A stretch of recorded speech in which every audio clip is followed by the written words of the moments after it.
નમસ્કાર દર્શક મિત્રો, ખબર છે .com પરથી હું દ્રષ્ટિ આપ સૌનું સ્વાગત કરું છું.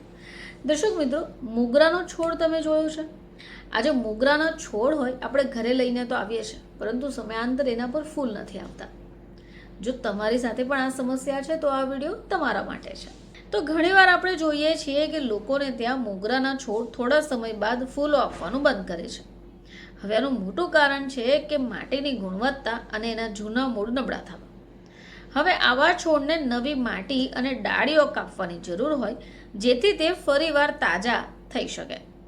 તો 13 વર્ષથી બાગાયતી કરતા અંકિત કુમાર જણાવે છે કે છોડને ગાઢ અને ફૂલોથી ભરવા હોય તો થોડું સરસવનું ભૂસું નાખી દો. હવે આ જે છે એ છોડ માટે પ્રાકૃતિક પોષક તત્વોનું કામ કરે છે અને નવી ડાળીઓ ઝડપથી ફૂટશે. હવે આ ખાતરને માટીમાં થોડું નાખવાથી છોડ 2 અઠવાડિયા પછી ફરીથી તાજો થઈ જશે. હવે જો તમારે ત્યાં રહેલો આ મોગરાનો છોડ વધવાનું અથવા ફૂલો આપવાનું બંધ કરે તો એને કુંડામાંથી કાઢી લો અને ફરીથી લગાવવાનો વિકલ્પ જ સૌથી બેસ્ટ છે. અંકિત એમ પણ જણાવે છે કે આ પ્રક્રિયા ફેબ્રુઆરી અને ચોમાસાના સમયે જ કરવી જોઈએ, કારણ કે આ જ સમયે માટીમાં ભેજ વધારે હોય અને જે છોડ હોય એ જલ્દીથી મૂળ જમાવી લે અને એનાથી છોડમાં ફરીથી નવો ગ્રોથ શરૂ થાય. અંકિતના જણાવ્યા અનુસાર મોગરાની નવી માટી જો તૈયાર કરવું હોય તો એ વખતે 20-25% વર્મી કમ્પોસ્ટ, થોડી સરસવની ખડી અને બાકી સામાન્ય બગીચાની માટી ભેળવવી જોઈએ. હવે આ જે મિશ્રણ છે છોડને જરૂરી પોષણ આપશે.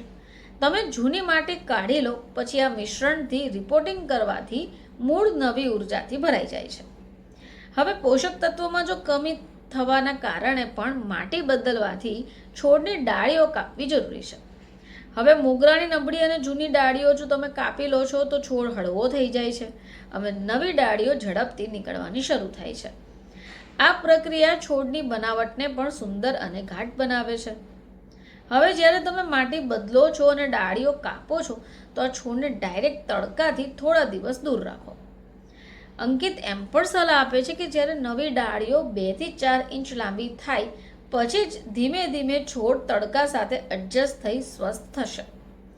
જો તમે આવા સ્ટેપ્સને યોગ્ય રીતે ફોલો કરો છો, જેમ કે માટી બદલવી, ડાળીઓ કાપવી, સરસવની ખડી નાખવી અને યોગ્ય તડકો આપવો, તો કુંડામાં થોડા જ અઠવાડિયામાં ફૂલોથી ભરાઈ જશે અને મોગરાની સુગંધ તમારા આખા ઘરમાં ફેલાઈ જશે. ફરીથી આપ સમક્ષ હાજર થઈશું, ત્યાં સુધી જોતા રહેજો ખબર છે .com.